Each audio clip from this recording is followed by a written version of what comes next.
Sir ఇప్పుడు weight loss అంటే చాలా ఆప్షన్స్ ఉన్నాయి. ఈవెన్ యూట్యూబ్లో కుట్టినా కూడా కొన్ని వేల వీడియోస్ ఉన్నాయి.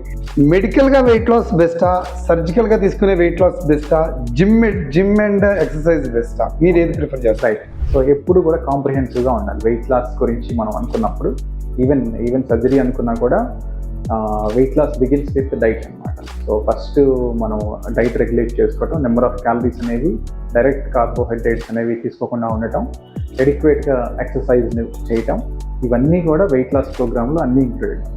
సర్జరీ చేసే దానిలో వాళ్ళకి 2 weeks or 3 weeks బిఫోర్ నుంచి వెయిట్ తగ్గడానికి ఎంతో కొంత డైట్ మారుస్తాం.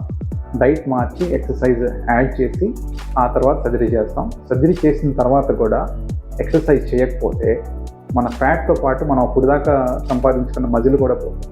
సో అందుకని ఎప్పుడు కూడా వెయిట్ లాస్ అయ్యేటప్పుడు, ఏ మెథడ్ ద్వారా అయినా సరే వెయిట్ లాస్ అయ్యేటప్పుడు ఖచ్చితంగా మనకున్న మజిల్స్ని యాక్టివేట్ చేసుకునేలాగా మనం ఎక్సర్సైజ్ కంటిన్యూ చేయాల్సిందే. సో ఎంత బెస్ట్ మెడికల్ ట్రీట్మెంట్ తీసుకున్నా, ఏది తీసుకున్నా, they have to go with diet and exercise. అంతే, డైట్ అండ్ ఎక్సర్సైజ్ లేకుండా ఏ వెయిట్ లాస్ ప్రోగ్రామ్ అనేది సక్సెస్ఫుల్ అవ్వదు. సో అందుకనే there is no shortcut for weight loss without efforts. Sir మొన్న విన్నాను, యాక్చువల్గా మా friend weight loss treatment program ఒకళ్ళ దగ్గరికి వెళ్ళాడు.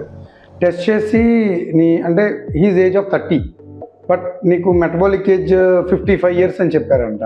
ఫిజియలాజికల్ ఏజ్ అంటాం, క్రోనలాజికల్ ఏజ్ అంటాం. సో ఫిజియలాజికల్ ఏజ్ అంటే మనం ఉన్న ఏజ్కి ఎంత ఎక్కువగా మనం డ్యామేజ్ అయ్యింది, ఎంత ఎక్కువగా వీక్ అయ్యాము అనే దాన్ని ఫిజియలాజికల్ ఏజ్ అంటాం. సపోజ్ కొంతమంది 55లో కూడా మంచి డైట్ ఎక్సర్సైజ్ తోటి 55 లాగా కాకుండా 45 లాగా కూడా వాళ్ళు హెల్త్ని మెయింటైన్ చేసే అవకాశం, దాన్ని ఫిజియలాజికల్ ఏజ్ అంటాం. క్రోనలాజికల్ ఏజ్ అంటే మనం డేట్స్ క్యాలిక్యులేట్ చేసుకుంటాం, 1 year 2 years 3 years అనేది క్రోనలాజికల్ ఏజ్. సో ఏ డైట్ ఫాలో అవ్వాలి, ఎట్లా ఏమేమి టెస్టులు చేస్తారు, ఒబిసిటీ గురించి ట్రీట్మెంట్ స్టార్ట్ చేసే ముందంటే థైరాయిడ్ టెస్ట్ ఒకటి, లిపిడ్ ప్రొఫైల్ ఒకటి, దాంతోపాటు ఈ ఇన్సులిన్ రెసిస్టెన్స్ గురించి చేయాల్సిన టెస్టులు కొన్ని ఉంటాయి.